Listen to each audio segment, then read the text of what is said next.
जादुई 3 कमरे, परियों का युद्ध और परिस्तान की कहानी। बहुत समय पहले की बात है, परिस्तान नाम का एक अद्भुत संसार था। यहाँ रंग बिरंगे फूल, झरने और इंद्रधनुष की छटा चारों ओर बिखरी रहती थी। परिस्तान की रक्षा 3 शक्तिशाली बहनें करती थी, सोने की परी, चांदी की परी और घास की परी। उनके पास 3 जादुई कमरे थे जो परिस्तान की शक्ति और सौंदर्य का स्रोत थे। लेकिन परिस्तान की इस शांति को एक भयानक राक्षस, कालसर, ने अपनी बुरी नजरों से देख लिया। 3 जादुई कमरे का रहस्य। परिस्तान के 3 जादुई कमरों की अपनी खासियत थी। 1. सोने का कमरा। ये कमरा ताकत और वैभव का प्रतीक था। इस कमरे से सोने की परी को अद्भुत शक्ति मिलती थी। दीवारें शुद्ध सोने की थीं और इसमें अनंत मात्रा में सोने के सिक्के और हथियार मौजूद थे। 2. चांदी का कमरा। ये कमरा चांदी की परी का था। इसकी दीवारें चांदी की थीं और इसमें एक जादुई दर्पण था जो हर सवाल का जवाब दे सकता था। चांदी का कमरा ज्ञान और योजना बनाने की शक्ति देता था। 3. घास का कमरा। ये कमरा घास की परी का था, जो प्रकृति और शांति का प्रतीक था। इसमें हरियाली, फूल और जीवन देने वाली ऊर्जा थी। ये कमरा परिस्तान की आत्मा को जीवित रखता था। परियां अपने अपने कमरों से शक्ति लेकर परिस्तान को सुरक्षित रखती थीं। लेकिन कालसर अपनी चालों से परियों के बीच फूट डालने में कामयाब हो गया। कालसर की चाल। कालसर ने अपनी काली शक्तियों का उपयोग करते हुए तीनों परियों के मन में ईर्ष्या और घमंड भर दिया।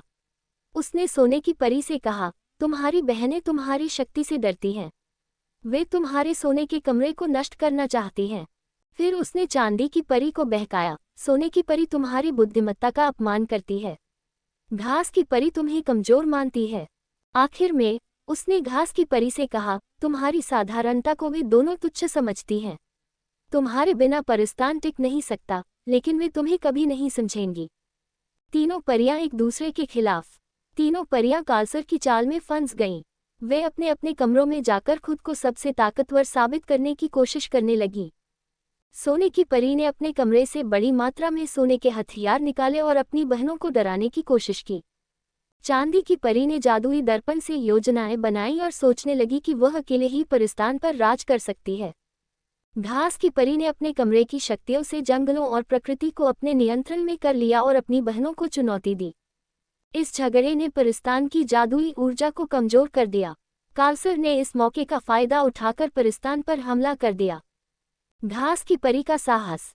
घास की परी को सबसे पहले एहसास हुआ कि उनकी दुश्मनी ही परिस्तान की बर्बादी का कारण बन रही है। वह अपने घास के कमरे में गई और ध्यान लगाया। कमरे की जादुई शक्तियों ने उसे सच्चाई दिखाई। उसने तुरंत अपनी बहनों से बातचीत करने का फैसला किया। घास की परी ने चांदी और सोने की परियों को समझाने की कोशिश की, लेकिन वे नहीं मानी।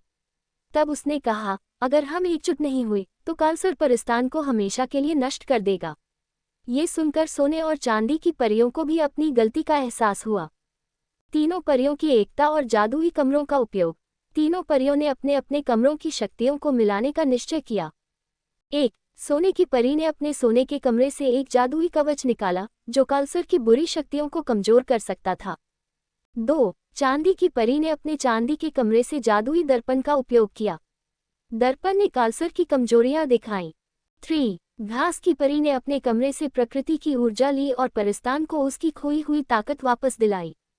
कालसर का अंत। तीनों परियों ने मिलकर कालसर का सामना किया। सोने की परी ने अपने कवच से कालसर की बुरी ऊर्जा को रोका। चांदी की परी ने दर्पण से उसकी कमजोरियों को उजागर किया और घास की परी ने प्रकृति की जादुई शक्ति से उसे नष्ट कर दिया। परिस्तान में शांति की वापसी। कालसर के नष्ट होने के बाद तीनों परियां अपनी गलतियों को समझ गईं। उन्होंने तय किया कि वे कभी एक दूसरे से अलग नहीं होंगी।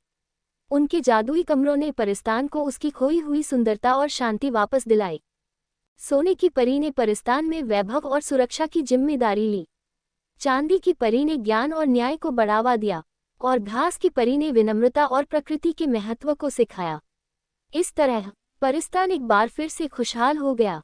तीनों परियां अपनी जादुई कमरों के साथ परिस्तान की रक्षा करती रहीं। उनकी यह कहानी अब भी जादुई दुनिया में सुनाई जाती है।